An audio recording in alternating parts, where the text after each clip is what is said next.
Print media, electronic media, వేదిక మీద ఉన్న గెస్టులందరికీ and public star Pulivendula Mahesh. Public star. Thank you sir, thank you so much sir. చాలా సంతోషం. అంటే మహేష్ నాకు నచ్చి నేను ఈ సినిమా ఒప్పుకున్నాను. ఎందుకంటే ఫస్ట్ నాకు మహేష్ ఫోన్ చేసి ఉన్నట్టు చెప్పేశాడు, సార్ ఇది నా పరిస్థితి, నేను ఇంటే మీకు డబ్బు ఇవ్వగలుగుతాను, ఈ సౌకర్యాలు ఉన్నాయి పులివెందులలో. నేను అడిగాను, పులివెందులనే చేయాలా, నా పోర్షన్ ఇక్కడ చేయవచ్చు అంటే, లేదన్నా నాకు లొకేషన్స్ అన్ని అక్కడ అనుకూలంగా ఉంది కాబట్టి నేను అక్కడే చేయాలి, మీరు రావాలి, మీకు ఏం కావాలంటే నేను చేస్తాను, ఇది నా కెపాసిటీ అని చెప్పాడు. సరే ఓకే, నాకు ముందు నా క్యారెక్టర్ చెప్పు అని చెప్తే క్యారెక్టర్ చెప్పాడు. సో మెయిన్ గా ఒప్పుకోవడానికి కారణం కూడా ఏంటంటే, దీంట్లో ఒక రైతు క్యారెక్టర్, రైతు రాష్ట్రానికి ఎంత ముఖ్యం, దేశానికి ఎంత ముఖ్యం అనేది చాలా అద్భుతంగా, అంటే వేరే సినిమాలు ఉండొచ్చు, వేరే క్యారెక్టర్స్ చేసి ఉండొచ్చు, నేను చాలా మంచి క్యారెక్టర్ నిజంగా మహేష్ నాకు వచ్చి క్యారెక్టర్ చెప్పగానే నేను మెయిన్గా ఒప్పుకోవడానికి కారణం అది. తర్వాత ఆయన సింప్లిసిటీ, నిజాయితీ, నాకు ఫోన్ మీద అన్ని విషయాలు నేనేం దాచిపెట్టిన సార్, అక్కడ వచ్చిన తర్వాత మీకు జర్కులు ఇవ్వడం అలాంటివి ఉండదు ఇది అని చెప్పాడు. వెంటనే మా మేనేజర్ వెంకట్రావుకి డేట్లు ఇవ్వయా అని చెప్పాను. సో డేట్లు ఇచ్చాం, షూటింగ్ అంతా రెడీ అయిపోయి కరెక్ట్ గా షూటింగ్ స్టార్ట్ చేసే టైంలో నాకు చిన్న యాక్సిడెంట్ జరిగి ఇక్కడ ఒక ఫ్రాక్చర్ అయింది. నాకు ప్రాబ్లం ఏమి వచ్చిందంటే, ఈ పిక్చర్ లో బైక్ డ్రైవ్ చేయాలి. సో డాక్టర్లు ఏమో 3 months వరకు వెయిట్ కానీ బైక్ కానీ అలాంటి కుదరదున్నప్పుడు నేను మహేష్ కి ఫోన్ చేసి, ఇట్లా మహేష్, సారీ మహేష్, నేను ఈ సినిమా చేయలేను, నేను ఎందుకన్నాను, లేదు ఇట్లా బైక్ ప్రాబ్లం ఉంది, నువ్వేమో బైక్ తోలాలంటున్నావు కదా, నువ్వు వేరే వాళ్ళని పెట్టేసుకో, వేరే లేదు, నాకు అన్ని నచ్చింది, ఇది ఒకటే నాకు ప్రాబ్లం అంటే, సరే మళ్ళీ ఫోన్ చేస్తా అని చెప్పి ఫోన్ పెట్టేశాడు. నేనైతే రెస్ట్ లో ఉన్నాను. మళ్ళీ ఫోన్ చేసి, లేదన్నా నెక్స్ట్ డేట్ మీరు ఎప్పుడు ఇవ్వగలుగుతారు చెప్పండి, దాన్ని బట్టి నేను షెడ్యూల్ మార్చుకుంటా అన్నాడు. ఎందుకు మహేష్, నువ్వు ఆల్రెడీ ప్లాన్ చేసావు కదా, నువ్వు చేసుకో అని చెప్తే, లేదు సార్ మీరే చేయాలి ఆ క్యారెక్టర్, మిమ్మల్ని అనుకున్నాను నేను, మీరే చేయాలని చెప్పాడు.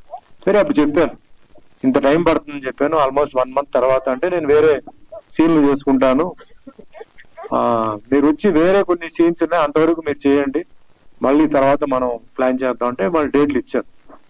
సో వచ్చిన తర్వాత ఇక్కడ మాకు, నేను అనుకోలేదు కానీ చాలా మంచి ఫెసిలిటీ, నాకు ఆమెని నా వైఫ్ గా ప్లే చేస్తే చాలా మంచి ఫెసిలిటీ ఇచ్చారు. ఇవన్నీ కాదు కానీ ముందు వచ్చి, సార్ నేను ఒకసారి మీకు సీన్ ఎక్స్ప్లెయిన్ చేయాలని చెప్పి నా రూమ్కి వచ్చి, రేపు ఏం సీన్ చేస్తున్నావో ఆ సీన్లు డైలాగులు మొత్తం చేస్తే మేము కూర్చొని కొన్ని కరెక్షన్స్ చేసి చేశాను అనమాట. నాకు బాగా నచ్చింది అదే. మహేష్ లో ఏంటంటే ఓవర్ కాన్ఫిడెంట్ గా లేకుండా వచ్చి డిస్కస్ చేసి, ఈ సీన్ నా సీన్ తో పాటు వేరే సీన్లు కూడా ఇట్లా ఉన్నాయండి అని చెప్పి చేశాడు. స్పాట్కి వెళ్ళిన తర్వాత చూస్తే అక్కడ అక్కడ ఉన్న ప్రజలందరూ ఆయనకి సహకరించారు, టోటల్ గా అక్కడ ఆర్టిస్టులు అందరూ సహకరించారు. సరే నెక్స్ట్ షూటింగ్ చేసి అద్భుతమైన సీన్, దీంట్లో సీన్ రైతుల గురించి చాలా మంచి సీన్లు ఉన్నాయి. నాది పోర్షన్ రైతుల్ని సపోర్ట్ చేసే సీన్, ఇంకా వేరే ట్రాక్స్ ఉన్నాయి. బట్ అసలు మెయిన్ ఏంటంటే స్కూల్ లైఫ్. సో ఈ స్కూల్ లైఫ్ ఏంటంటే మనకి అందరికి ఏంటంటే జీవితంలో పుట్టిన తర్వాత మెయిన్ గా గుర్తు వచ్చేది స్కూల్ లైఫ్.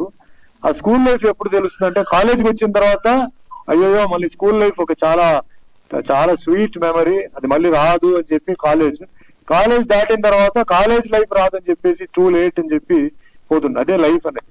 దీంట్లో స్కూల్ లైఫ్ లో ఒక చాలా మంచి లవ్ ఏంటంటే అక్కడ సెక్స్ అలాంటిది ఏం కాదండి.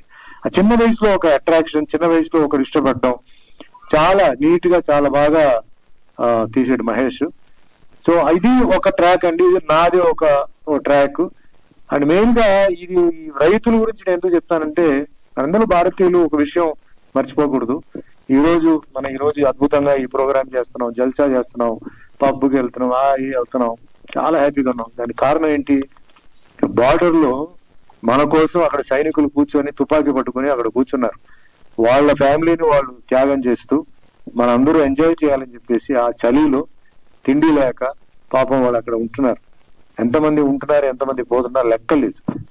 వాళ్ళ ఫ్యామిలీని వాళ్ళు సాక్రిఫైస్ చేసి మన ఫ్యామిలీ కోసం వాళ్ళు పెడుతున్నారు. వాళ్ళకు నెక్స్ట్ పోలీస్ డిపార్ట్మెంట్, రాష్ట్రంలో ఎన్ని ఎన్కౌంటర్లు జరిగినాయి, గొడవలు జరిగినాయి, వాళ్ళు మన కోసం వాళ్ళు త్యాగం చేస్తున్నారు. మూడోది డాక్టర్లు, నర్సులు.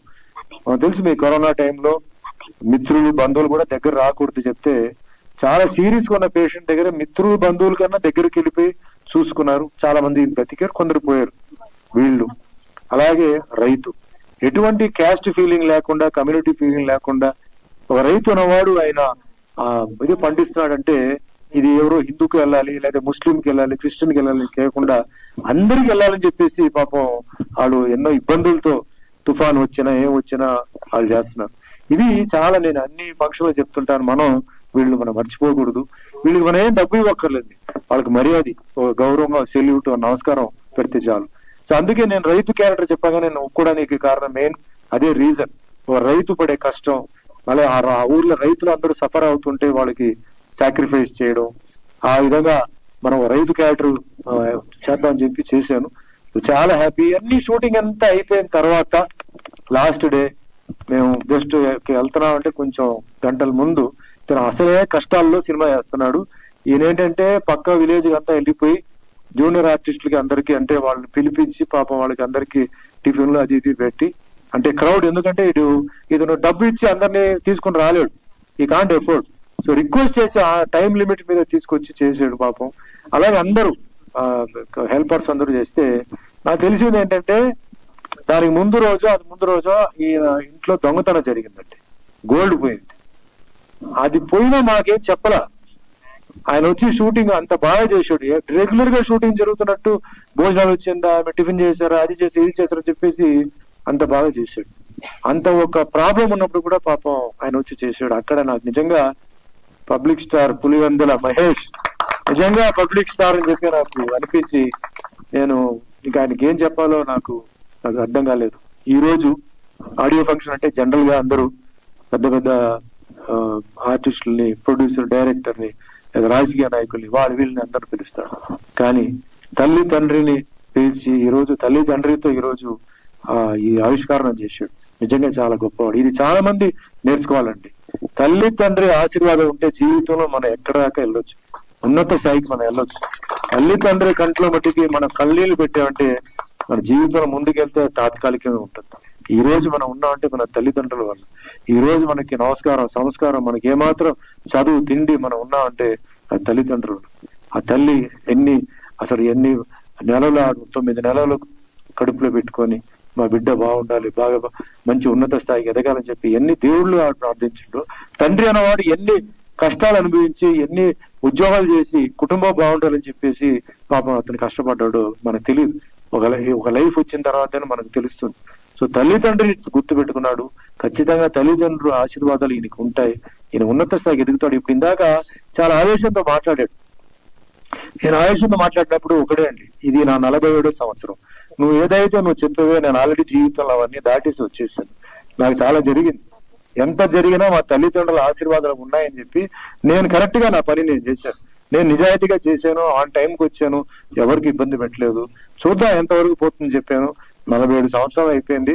800 సినిమాలు దాటేశాను. 176 సినిమాలు హీరోగా 3 భాషల్లో చేశాను. ఇంకా బండి నడుస్తూనే ఉంది. దేనికి నువ్వు భయపడదు. ఆవేశం నాకు అర్థమైంది. ఈ ఫీల్డ్ లో ఏంటంటే అన్ని అలాంటి కష్టాలు వస్తాయి, మనం తట్టుకోవాలి, మనం ముందుకెళ్ళాలి. మంచి మీ మిత్రులు, మీ అభిమానులు ఉన్నారు. కానీ మీరందరూ ఇక్కడ క్లాప్ కొట్టడం కాదండి. రిలీజ్ టైంకి వెళ్ళిపోయి అక్కడ మీరు పోయి క్లాప్ కొట్టాలి. ఇక్కడ కాదు మీరు క్లాప్ కొట్టేది. ఇలాంటి మంచి వ్యక్తి పులివెందల నుంచి ఒక మంచి వ్యక్తి, ఇతనికి మంచి కంటెంట్ ఉందండి, ఇతను మంచి డైరెక్టర్ అండి, అది కూడా చెప్తాను. ఈ సీన్స్ కూడా చాలా బాగా ఎడిటర్ లాగా చెప్పాడు. ఈ సీన్ ఇక్కడ కట్ అవుతుందండి, ఈ సీన్ ఇక్కడ వస్తుంది అన్నాడు. నేను చాలా ఆశ్చర్యపోయాను. ఆయన ప్రతి రోజు వచ్చి నాకు సీన్లు చెప్తుంటే ఈ స్క్రీన్ ప్లే చాలా మంది స్క్రీన్ ప్లే వేస్ట్ చేసుకుంటారు. స్క్రీన్ ప్లే ఏంటండి, అది ఒక డ్రామా లాగా. ఒక సీన్ అయిన తర్వాత నెక్స్ట్ సీన్ కి కంటిన్యూటీ, నెక్స్ట్ సీన్ కి జాయిన్ అవ్వాలి. చాలా బ్రహ్మాండంగా ఆయన స్క్రీన్ ప్లే చెప్పాడు, చాలా బ్యూటిఫుల్ గా డైరెక్షన్ చెప్పాడు. అండ్ ముఖ్యంగా కెమెరామెన్ ధర్మ అద్భుతంగా, చాలా ఆయన టీం, ఎంటైర్ టీమ్ కి and also music director Baji గారికి కూడా అద్భుతంగా 7 పాటలు ఇచ్చాడు. సో ఇక్కడ ఏంటంటే ఒకటే బ్యాలెన్స్ ఏంటంటే మీ ఆశీర్వాదం అండి. ఇలాంటి వ్యక్తికి మీ ఆశీర్వాదాలు ఉంటాయి. ఎందుకంటే ఆయన ఒక సంస్కారంతో ఉంటున్న ఒక మనిషి. సో ఇలాంటి మనిషి ఇండస్ట్రీలో ఉండాలి. ఆయన ఇమోషన్స్ అవన్నీ నాకు అర్థం అవుతుంది. అవన్నీ ఒక సక్సెస్ వస్తే అన్ని పోతాయి. చాలా ధైర్యంతో ఉన్నాడు. ఆ భగవంతుడి ఆశీర్వాదాలు, మీ ఆశీర్వాదాలు ఉండాలి. అండ్ వండర్ఫుల్ హీరోయిన్ సనా ఉన్నారు ఇక్కడ, సావిత్రి ఉన్నారు ఇక్కడ, షాను సో వీళ్ళందరూ ఈ పిక్చర్ కి యాడ్ చేస్తారు. అండ్ చాలా మంది మంచి ఆర్టిస్టులు కూడా అవకాశం ఇచ్చాడు. పులివెందల ఉంటే లోకల్ ఆర్టిస్టులు కూడా ఆయన ఇచ్చాడు. సో మంచి 175 మంది ఇంట్రొడ్యూస్ అవుతున్నారు. వండర్ఫుల్, గ్రేట్, రికార్డ్కి వెళ్ళాలి. సో ఎంతో మంచి మనసుతో ఇంత మందికి ఆయన అవకాశం, ఎందుకంటే అవకాశం రావడం చాలా కష్టం. సో అవకాశం ఇచ్చాడు, ఆ అవకాశాన్ని వాళ్ళు యూజ్ చేసుకోవాలి. ఆ అవకాశం వాళ్ళకి మంచి స్టేటస్ ఇచ్చి మంచి ముందుకు తీసుకెళ్ళాలి. సో ఈ పిక్చర్ November 14th రిలీజ్ ఉందండి. సో మీ అందరూ వచ్చి మీ పిక్చర్ ని ఆశీర్వదించాలి. ఈ పిక్చర్ సక్సెస్ అవ్వాలి. So once again thanks to Suvarna for having given me this opportunity. మీ అందరూ ఇంత దూరం వచ్చినందుకు వన్స్ అగైన్ థ్యాంక్స్ చెప్తూ భగవంతుడి ఆశీర్వాదాలు, మీ ఆశీస్సులు ఎప్పుడు ఉండాలి. To public star Pulivendula Mahesh. Thank you. Thank you, sir. Thank you so much. Such a lovely speech.